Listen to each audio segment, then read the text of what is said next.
Sumainyo ang Panginoon. At sumaiyo rin. Ang mabuting balita ng Panginoon ayon kay San Marcos. Papuri sa iyo, Panginoon.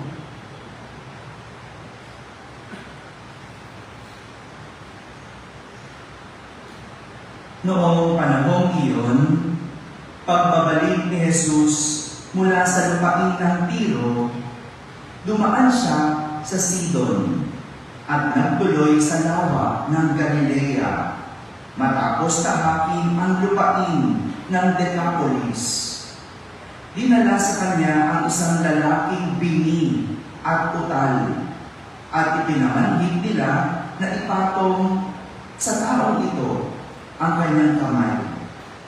Inilayo muna siya ni Jesus sa karamihan at isinuot ang kanyang mga daliri sa mga tainga nito. Pagkatapos, lumura at hinipo ang dila nito.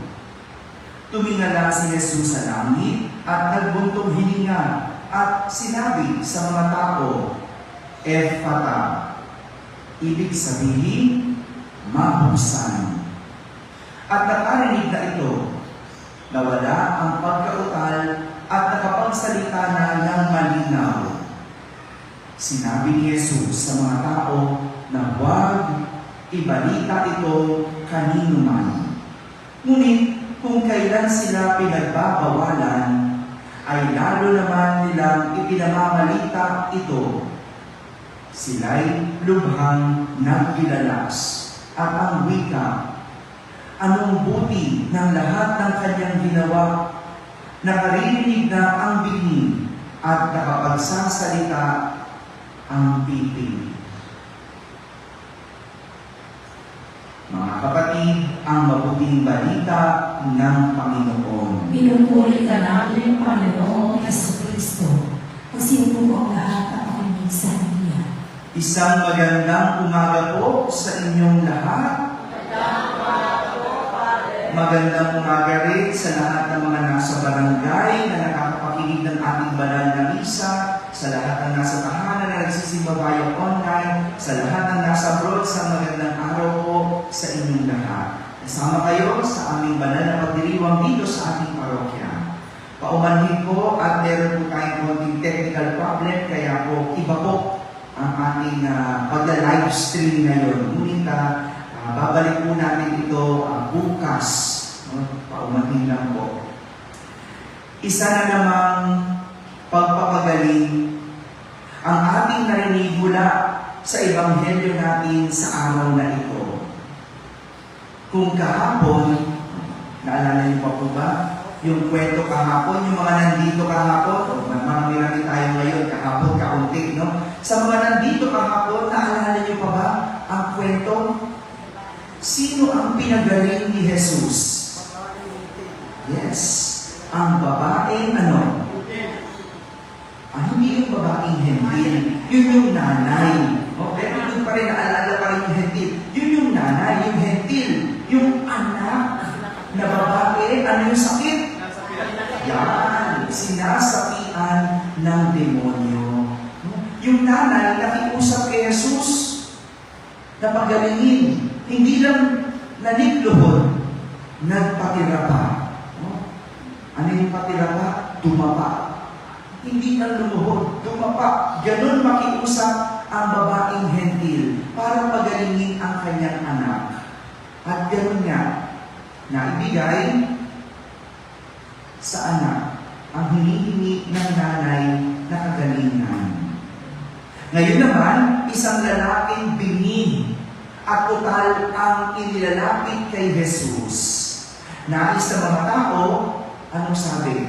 Ipatong niya ang kanyang kamay sa lalaking bingi para gumaling. Ngunit hindi lang ipinatong ni Jesus ang kanyang kamay. Isinugot niya ang kanyang daliri sa mga tainga ng lalaki. Pagkatapos, lumura at hinipo ang dila nito. Tumingala si Jesus sa langit at nagbuntong hininga. Anong sinabi? Ephphatha. Ibig sabihin, mabuksan. mabuksan. At nakarinig ang lalaki na wala ang pagkautal at nakapagsalita ng malinaw. Nabuksan ang tainga, nabuksan ang bibig. Grabe, no?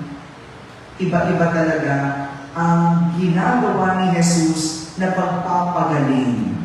Ngunit, sa dami ng kanyang paraan ng pagpapagaling, isa lang po ang ipinapakita sa atin. Kapag hinipok ng Diyos, gumagaling at malaki ang pinagbabago. Kapag hinipok ng Diyos, gumagaling at malaki ang ipinagbabago.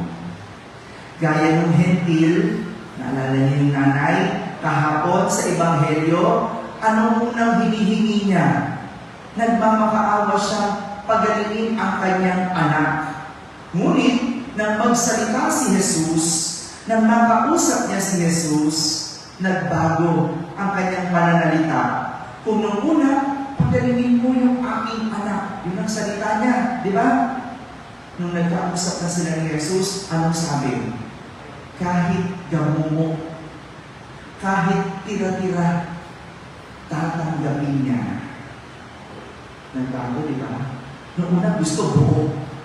Ngayon, nung nakausap niya si Jesus, kahit tira-tira na lang, okay lang. Kahit gamumo lang, tatanggapin ko. Ngayon naman, yung lalaking bini at pipi nang hinipok ni Jesus, nabuksan ang kanyang tainga at bibig. Hindi ito malayo sa mga karanasan natin nang tayo'y hipuin ng Diyos. Hindi po na po ba kayo ng Diyos? O hindi pa? Madalas tayo yung humihipok sa Diyos, di ba? Tayo yung humahawak, tayo yung lumalapit, pero yun ang akala natin. Pero di natin alam, matagal ka na hinihipo ng Diyos. Baka lang manhid, kaya hindi makaramdam. Di ba? Lagi nga yung sinasabi ko yung tungkol sa kalyo. Ano yung kalyo? Makapal na balat. Di ba? Kapag hinipo mo yung kalyo, nararamdaman mo ba yung sarili? Hindi. Kasi nagkalyo na.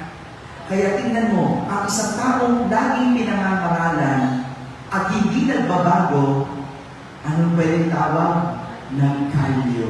O yung wala, hindi na natatabaan. Ayaw makinig sa pangaral. Ano?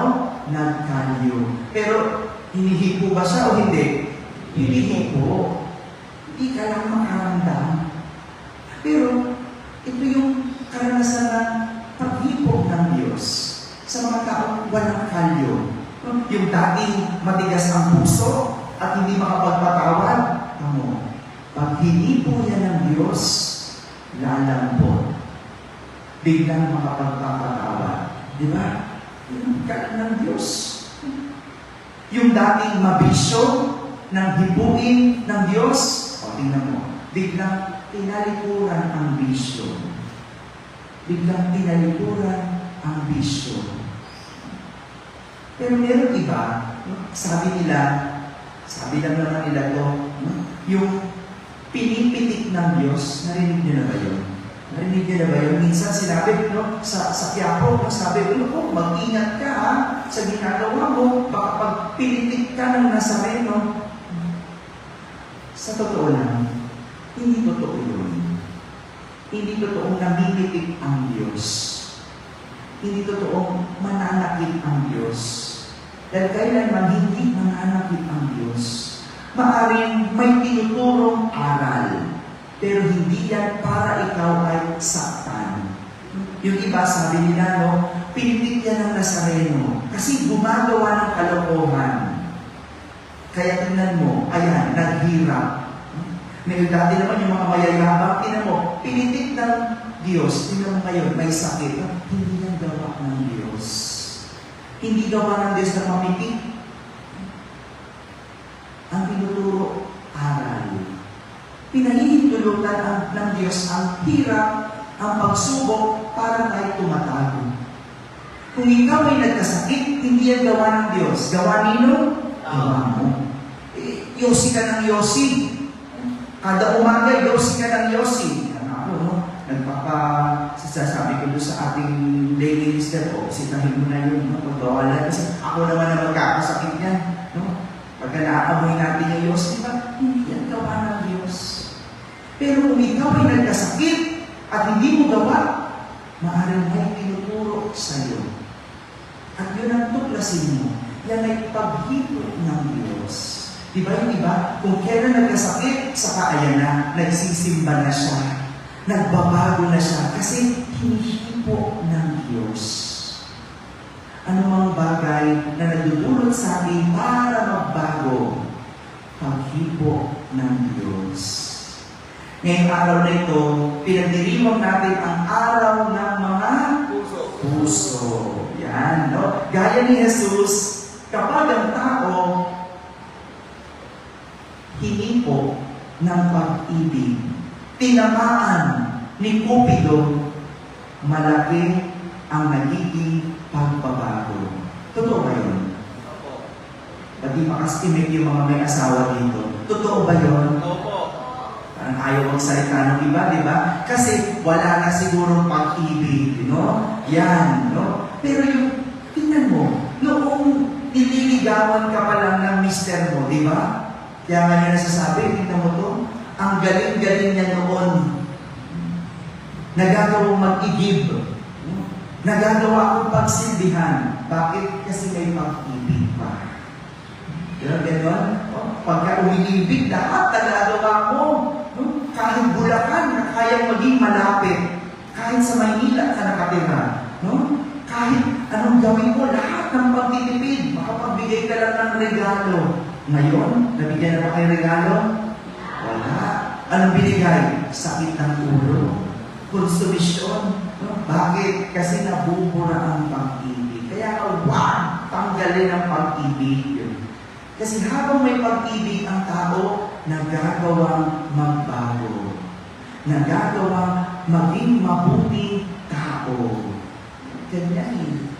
Diba? Yung dating tamad, nung na-inlove, naging masipag.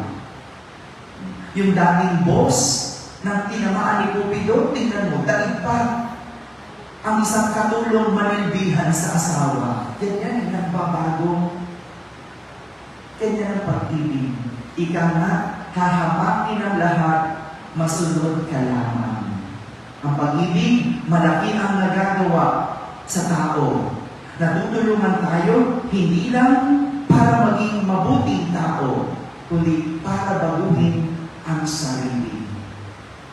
Mga kapatid, ang tao, pag hinipo ng Diyos, sigurado, malaki ang nagiging pagbabago.